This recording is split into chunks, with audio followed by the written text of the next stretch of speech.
16 na boto ang kailangan para ma-convict si Chief Justice Corona sa kahit isa sa 3 article of impeachment laban sa kanya.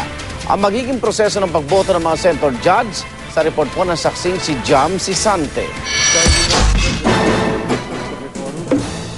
Sa mangyayaring paghatol bukas, isa-isang boboto ang 23 senador ng guilty, not guilty o abstain sa bawat isa sa 3 article of impeachment laban kay Chief Justice Renato Corona.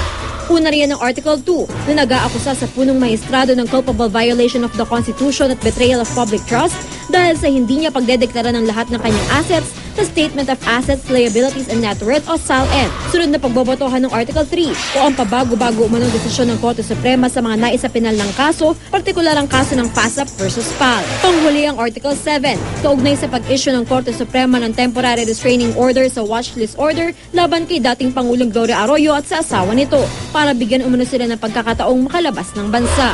Pero ayon kay Senador Tito Soto, hindi kailangan tapusin ang botohan sa 3 articles.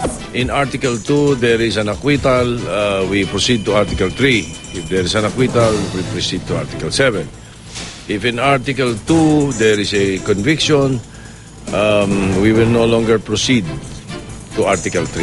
2/3 ng Senado o 16 na boto ang kailangan para makonvict si Corona sa isang artikulo. Alphabetical ang paghahayag ng boto ng bawat senador, maliban kay Senate President Juan Ponce Enrile na siyang presiding officer ng impeachment court.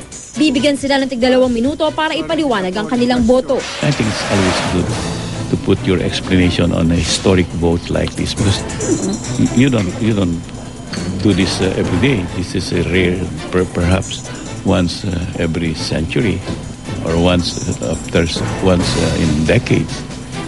So this is a momentous occasion. Ayon sa impeachment rules, hindi natatanggap ang impeachment court ng motion for reconsideration mula sa anumang panig, oras na nakapagbaba na ang korte ng hatol nito.